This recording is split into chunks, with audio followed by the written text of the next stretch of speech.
नमस्ते। कभी सोचा है स्कूल में स्टूडेंट काउंसिल के इलेक्शंस में पार्टिसिपेट करना हो या फिर सोशल मीडिया पर किसी इशू पर अपनी बात रखनी हो, ये सब हम इतनी आसानी से कैसे कर पाते हैं? इसके पीछे हैं हमारे राइट्स यानी हमारे अधिकार। पर ये राइट्स आखिर हैं क्या चीज और किसी भी डेमोक्रेसी के लिए ये इतने इतने जरूरी क्यों हैं? चलिए इस एक्सप्लेनर में हम इसी डेमोक्रेटिक राइट्स की पावर को समझेंगे, बिल्कुल आसान भाषा में। ये सवाल जो दिल को छू जाता है, एक 9 साल के बच्चे अनस जमील एल बन्ना ने पूछा था। किससे? उस वक्त के British prime minister Tony Blair से एक लेटर में। सोच के देखिए, अनस के पिता को बिना किसी सुनवाई के, बिना किसी ट्रायल के एक ऐसी जेल में बंद कर दिया गया था जहां उनसे कोई मिल भी नहीं सकता था। ये एक छोटा सा लेटर हमें एहसास दिलाता है कि जब राइट्स नहीं होते तो जिंदगी कितनी कितनी बेबस हो सकती है। और देखिए, अनस की स्टोरी कोई अकेली नहीं है। दुनिया में ऐसी न जाने कितनी जगहें हैं जहां सिटीजन्स को उनके बेसिक राइट्स तक नहीं मिलते। इस ब्रूटल रियलिटी को और गहराई से समझने के लिए आइए 3 अलग अलग बिल्कुल रियल वर्ल्ड केस स्टडीज देखते हैं। जरा इमेजिन कीजिए, यूएस फोर्सेस ने दुनिया भर से लगभग 600 लोगों को सीक्रेटली उठाया और क्यूबा के पास ग्वांटानामो बे नाम की एक हाई सिक्योरिटी प्रिजन में डाल दिया। उन पर इल्जाम था 9/11 अटैक से जुड़े होने का। लेकिन किसी भी मैजिस्ट्रेट के सामने उनका कोई ट्रायल नहीं हुआ, कोई सुनवाई नहीं।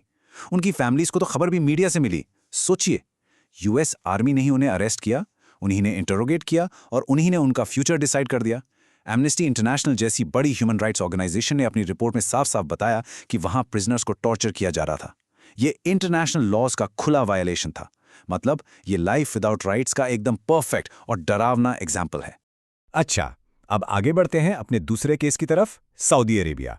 यहां एक हेरिडिटरी किंग का रूल है। सीधे शब्दों में, राजा का बेटा ही अगला राजा बनेगा।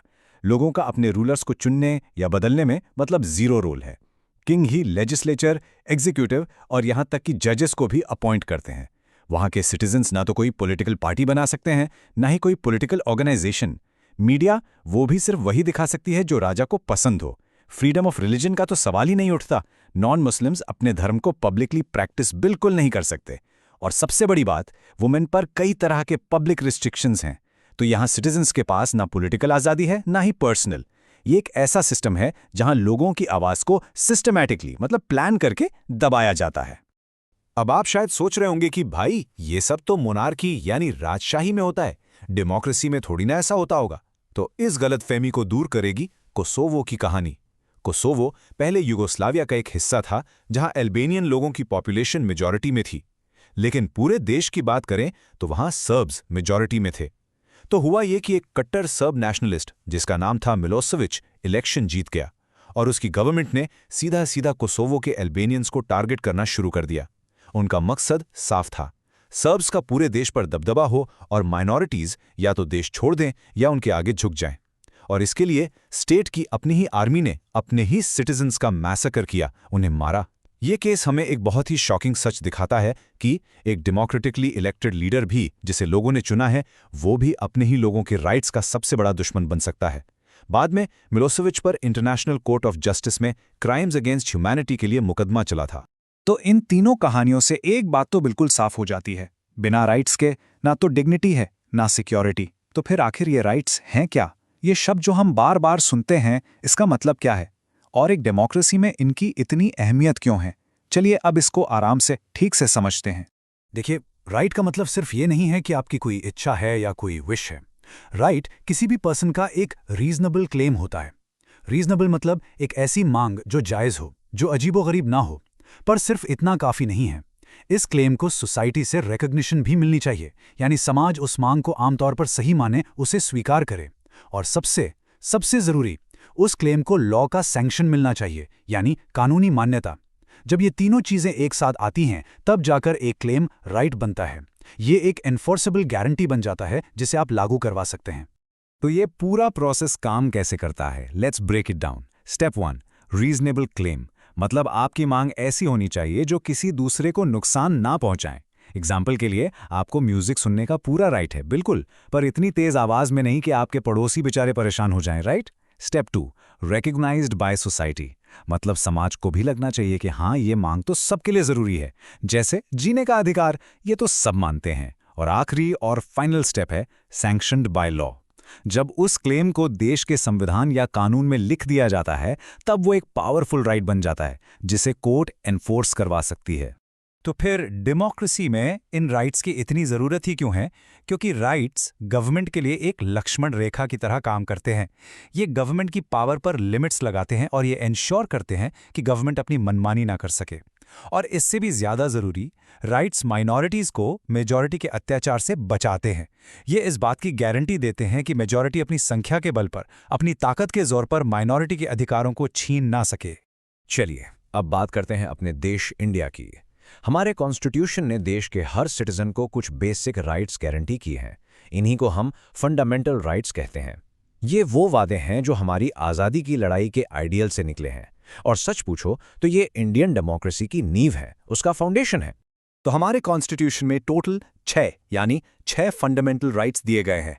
ये हैं right to equality, right to freedom, right against exploitation, right to freedom of religion, cultural and educational rights, और इन सब में सबसे अहम राइट टू कॉन्स्टिट्यूशनल रेमेडीज।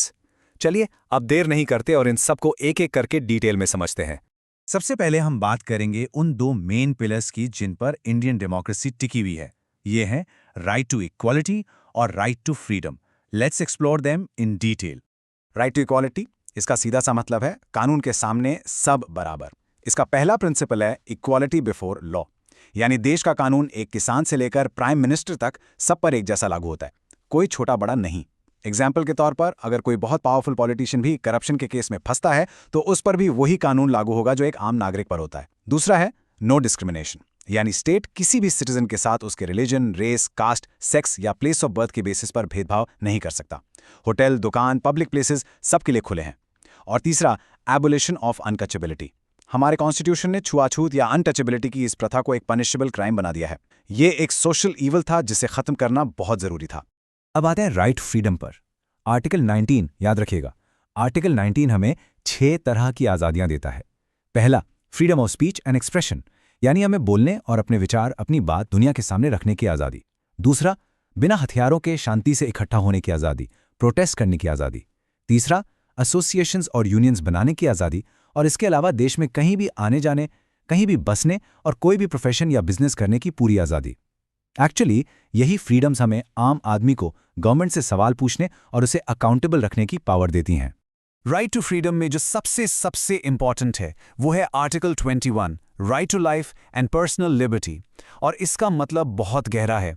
इसका मतलब है कि किसी भी इंसान को उसके जीने के अधिकार या उसकी पर्सनल आज़ादी से महरूम नहीं किया जा सकता सिवाय प्रोसीजर एस्टैब्लिश्ड बाय लॉ के। यानी जब तक कानून में लिखी प्रक्रिया को फॉलो ना किया जाए, ना तो किसी की जान ली जा सकती है और ना ही उसे अरेस्ट किया जा सकता है। अगर पुलिस किसी को अरेस्ट करते भी है तो उन्हें अरेस्ट का रीज़न बताना पड़ेगा और 24 घंटे के अंदर अंदर मैजिस्ट्रेट के सामने पेश करना ही होगा। ये बहुत बड़ी प्रोटेक्शन है।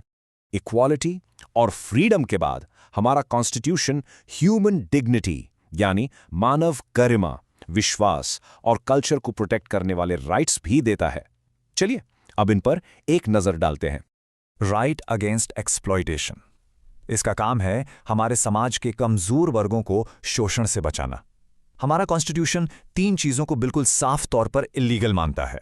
पहला, ट्रैफिक इन ह्यूमन बीइंग्स, मतलब इंसानों की खरीद फरोख्त, खास तौर पर वुमेन और बच्चों की, ये एक घोर अपराध है। दूसरा, बेगार या फोर्स्ड लेबर, यानी किसी से जबरदस्ती, बिना उसकी मर्जी के और बिना पैसे दिए काम करवाना। और तीसरा, चाइल्ड लेबर, 14 साल से कम उम्र के बच्चों को किसी भी फैक्ट्री, माइन या दूसरे खतरनाक कामों में लगाना कानूनी जुर्म है। इंडिया एक सेक्युलर स्टेट है, हम ये बार बार सुनते हैं, पर इसका आखिर मतलब क्या है? देखिए, इंडिया का कोई ऑफिशियल रिलीजन नहीं है। यहाँ स्टेट का अपना कोई धर्म नहीं है। स्टेट सभी रिलीजन्स के प्रति न्यूट्रल और इम्पार्शियल रहता है। यहाँ हर व्यक्ति को अपने धर्म को मानने, उसकी प्रैक्टिस करने और उसका प्रचार करने का पूरा अधिकार है। हाँ, एक शर्त है, गवर्नमेंट किसी भी धार्मिक मामले में तब तक दखल नहीं देती जब तक उसे पब्लिक ऑर्डर, मोरालिटी या हेल्थ को कोई खतरा ना हो। इंडिया की सबसे बड़ी खूबसूरती क्या है? उसकी डाइवर्सिटी। इतनी भाषाएं, इतने कल्चर। तो इस डाइवर्सिटी को प्रोटेक्ट करने के लिए कॉन्स्टिट्यूशन हमें कल्चरल एंड एजुकेशनल राइट्स देता है। ये राइट्स सभी माइनॉरिटीज को, चाहे वो रिलीजियस माइनॉरिटीज हों या लिंग्विस्टिक माइनॉरिटीज। उन्हें अपनी लैंग्वेज, अपनी स्क्रिप्ट और अपने कल्चर को बचाने का पूरा अधिकार देते हैं। सिर्फ इतना ही नहीं, वो अपने खुद के एजुकेशनल इंस्टीट्यूशंस भी खोल सकते हैं और उन्हें चला सकते हैं। अच्छा, हमने इतने सारे राइट्स के बारे में जान लिया, सही बात है, लेकिन अब यहां सबसे बड़ा सवाल उठता है, अगर कोई इन राइट्स को तोड़ने की कोशिश करे, चाहे वो कोई आम इंसान हो या खुद गवर्नमेंट ही क्यों ना हो, तो हम क्या करेंगे? इन राइट्स का गार्डियन कौन है? इनका रक्षक कौन है? इस सवाल का जवाब है हमारा अगला फंडामेंटल राइट, जो सच में बाकी सभी राइट्स को मीनिंगफुल बनाता है, और वो है right to constitutional remedies, article 32। इस राइट के तहत अगर आपका कोई भी फंडामेंटल राइट वायलेट होता है तो आपको लोअर कोर्ट्स में जाने की जरूरत नहीं, आप सीधे हाई कोर्ट या सुप्रीम कोर्ट जा सकते हैं। कोर्ट आपके राइट को वापस दिलाने के लिए गवर्नमेंट को रिट्स यानी स्पेशल ऑर्डर्स जारी कर सकती है। इसकी ताकत इतनी ज्यादा है कि डॉक्टर B.R. अम्बेडकर ने इस राइट को heart and soul of our constitution कहा था। और हाँ, इसके अलावा पब्लिक इंटरेस्ट लिटिगेशन यानी PIL के जरिए कोई भी नागरिक या ग्रुप किसी और के राइट्स के वायलेशन के खिलाफ भी कोर्ट जा सकता है। ये भी एक बहुत पावरफुल टूल है। और एक बात और समझनी जरूरी है, राइट्स पत्थर की लकीर नहीं होते, स्टैटिक नहीं होते, वो समय के साथ इवॉल्व होते हैं, एक्सपैंड होते हैं। जैसे सुप्रीम कोर्ट ने अपने जजमेंट्स के जरिए राइट टू लाइफ के दायरे को बढ़ाया और कहा कि इसमें राइट टू फूड भी शामिल है, क्योंकि भोजन के बिना जीवन कैसा। सिमिलरली फ्रीडम ऑफ एक्सप्रेशन से ही राइट टू इन्फॉर्मेशन एक्ट निकला, जिससे हमें सरकारी कामकाज की जानकारी लेने का अधिकार मिला। और 2009 में राइट टू एजुकेशन एक्ट के थ्रू 14 साल तक के बच्चों के लिए स्कूल एजुकेशन एक फंडामेंटल राइट बन गया।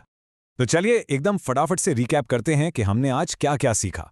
सबसे पहले हमने देखा कि राइट्स के बिना एक डिग्निफाइड लाइफ जीना मुमकिन है। फिर हमने जाना कि राइट्स सिर्फ क्लेम्स नहीं बल्कि लीगली एनफोर्सेबल गारंटीज होते हैं। हमने इंडिया के 6 फंडामेंटल राइट्स को डिटेल में समझा: equality, freedom, against exploitation, freedom of religion, cultural and educational rights और सबका गार्डियन कॉन्स्टिट्यूशनल रेमेडीज। हमने ये भी जाना कि जुडिशरी, खासकर सुप्रीम कोर्ट और हाई कोर्ट्स, हमारे इन राइट्स की रक्षक हैं। और आखिर में हमने ये सीखा कि राइट्स का दायरा समय के साथ बढ़ता रहता है, जिससे हमारी डेमोक्रेसी और भी मजबूत होती है। और अब जाते जाते एक सवाल आपके लिए। साउथ अफ्रीका का कॉन्स्टिट्यूशन अपने सिटीजन्स को राइट टू प्राइवेसी और राइट टू हेल्थ की गारंटी देता है, जो बहुत जरूरी है। तो आपको क्या लगता है, क्या इन्हें इंडिया में भी फंडामेंटल राइट्स बना देना चाहिए? इस पर जरूर सोचिए, अपने दोस्तों, अपने टीचर्स के साथ डिस्कस कीजिए, क्योंकि याद रखिएगा, एक अवेयर सिटीजन बनना ही एक स्ट्रांग डेमोक्रेसी की तरफ पहला कदम है। Thank you so much.